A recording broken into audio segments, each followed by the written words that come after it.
दोस्तों, सच्चाई आरक्षण की ये मेरा तीसरा वीडियो है। पहले वीडियो में मैंने कम्युनल अवार्ड, जो ब्रिटिशों का दिया हुआ आरक्षण था, जिन्होंने पहल की थी आरक्षण देने की, तो इस कम्युनल अवार्ड के आरक्षण को किस तरह सिर्फ दलितों के आरक्षण को गांधी और कांग्रेस ने विरोध किया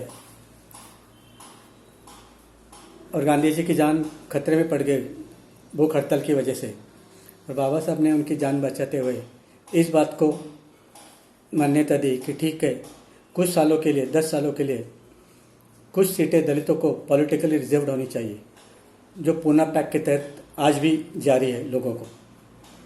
दूसरे वीडियो में मैंने बताया कि कैसे संघर्ष करना पड़ा बाबा साहब को संविधान सभा में आने के लिए, कैसे कांग्रेस ने बार बार बाबा साहब के राहों में अड़चनें पैदा की, उन्हें संविधान सभा से दूर करने की कोशिश की। दरअसल कांग्रेस वाले संविधान बनाना ही नहीं चाहते थे, ऐसा मुझे लगता है, क्योंकि जिस तरह से उन्होंने साइमन कमीशन का विरोध किया, तो साइमन कमीशन का विरोध यानी देश के संविधान का विरोध था। या तो वे अनपढ़ थे, उन्हें ये सब पता नहीं था, या जानते हुए भी जानबूझकर उन्होंने साइमन कमीशन का विरोध किया ताकि देश का संविधान न बने। वे सिर्फ देश पर राज करना चाहते थे, लेकिन बिना किसी कानून के। संविधान से राज करना यानी किसी कानून के तहत राज करना है। उन्हें अपनी मनमानी से राज करना था, उन्हें कोई संविधान वगैरह नहीं चाहता। ऐसा इन सारी बातों का उनका विरोध देखते हैं मुझे ऐसा लगता है। अगर 1927 में ही इन लोगों ने, कांग्रेस और गांधी ने, साइमन को अगर कॉपरेट किया होता या साइमन के मार्गदर्शन पर चलते थे, तो आने वाले 4-5 सालों में, यानी 1935 से पहले भारत को आज़ादी मिल जाती थी। लेकिन इन घोचुओं ने इतना तमाशा किया पॉलिटिक्स का या आज़ादी का कि 20 साल लग गए फिर आज़ादी पाने में भारत को। और वो आज़ादी भी ऐसी मिली जो एक तरह से टेम्पररी ड्राइविंग लाइसेंस था। 15 अगस्त को जो आज़ादी मिली वो एक तरह से हमें टेम्पररी ड्राइविंग लाइसेंस मिला। जैसे हम अगर जब गाड़ी सीखना चाहते हैं नए तो हमें एक टेम्पररी ड्राइविंग लाइसेंस लेना पड़ता है, और सिखाने वाला हमारे बाजू में जो बैठता है उसे परमानेंट लाइसेंस होता है उसके पास। और जब तक हम सीखते हैं, एक परमानेंट ड्राइविंग लाइसेंस वाला हमारे सामने, हमारे बाजू में बैठना होता है, कंपलसरी होता है। तो वो 1947 में जो आज़ादी मिली वो इसी तरह टेम्पररी ड्राइविंग लाइसेंस ही था। लॉर्ड माउंटबेटन बाजू में बैठा था, और वो ब्रिटिशों ने कहा कि जब तक आप अपने देश का संविधान नहीं बनाते हो, जब तक आप लोग देश कैसे चलाओगे इसका कोई लेखा जोखा हमारे सामने पेश नहीं करते। हमने ये पावर सिर्फ आपको टेम्पररी दिए, कुछ दिनों के लिए। आप लोग चुनकर नहीं आए हो, हमने आप लोग के हाथ में पावर्स दिए। आपको जनता से चुन के आना है, उसके लिए आपको संविधान की बहुत ज़रूरत है। और जैसे संविधान देश का लागू हुआ और लॉर्ड माउंटबेटन देश से चला गया और सही मानों में हमें आज़ादी मिली।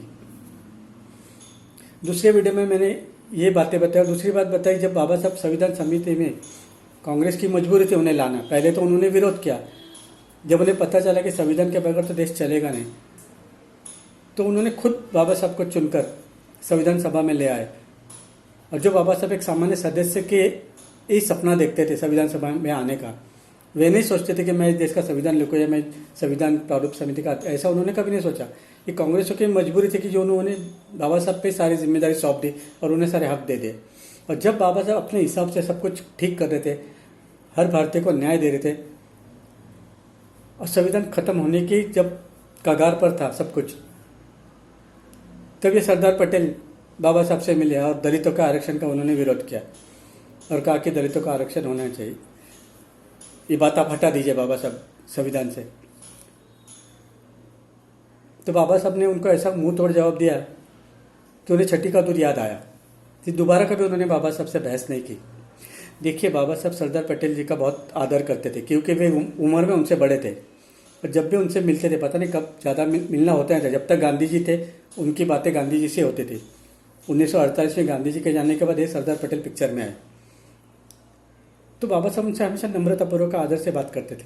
लेकिन जब दलितों का आरक्षण के तेवर उनके देखे तो बाबा साहब का गुस्सा 7वें आसमान पर पहुंच गया, और उन्होंने ऐसा उन्हें सबक सिखाया, ऐसा उनको जवाब दिया मुंह तोड़, कि जो खुद को लौह पुरुष कहलाते थे वो 2 मिनट में मोम पुरुष बन गए। आयरन मैन को बाबा साहब ने वैक्स मैन बना दिया एक झटके में। तो इस तरह बाबा साहब को बहुत संघर्ष करना पड़ा इस देश का संविधान बनाने में। और संविधान बाबा साहब इसलिए नहीं बनाना चाहते कि उन्हें दलितों को आरक्षण देना वही एक मौका था। बाबा साहब के पास और भी कई विकल्प थे दलितों का उद्धार करने का। जहाँ तक दलितों की बात है तो पूरे देश के दलितों की बात तो छोड़ दीजिए, सिर्फ बाबा साहब के जो कम्युनिटी के लोग हैं महाराष्ट्र में जो मेजोरिटी में, उनका भला करना तो बाबा साहब के लिए कोई बड़ी बात नहीं थी, बहुत ही आसानी से भी कर सकते थे। लेकिन बाबा साहब ने पूरे देश के दलितों के बारे में सोचा, और दूसरे भी दलित है जो इस कम्युनिटी से नहीं है बट दलित है। फिर महिलाओं के बारे में सोचा, इस देश के एम्प्लॉयज़ के बारे में सोचा, इस देश के पानी प्रेरणा हर चीज़ के बारे में सोचा। देश को एक संग लाने के लिए बाबा साहब ने जी तोड़ मेहनत की। ऐसा नहीं कि सिर्फ दलितों को आरक्षण देने के लिए ये सब किया। अगर देश का संविधान न लिखा जाता तो इस देश के इतने टुकड़े हो जाते कि गिनना मुश्किल हो जाता था। इस संविधान ने हम सबको एक धागे में बांधकर रखा है, इसका हमें ज्ञान होना चाहिए। तो बाबा साहब ने जो देश का संविधान लिखा और हर किसी को न्याय मिला, दलितों को आरक्षण मिला, तो इन कांग्रेस ने जिनका पहले 40 साल राज था,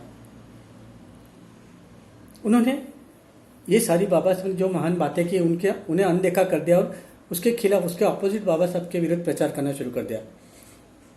खासकर महाराष्ट्र की मैं जब बात करूं तो दलित कई कैटेगरीज के होते हैं, और स्पेशली जिस कैटेगरी में बाबा साहब आते थे उनकी जो हमारी जो कम्युनिटी है, उस कम्युनिटी को जानबूझकर इस आरक्षण से दूर रखने की कोशिश की।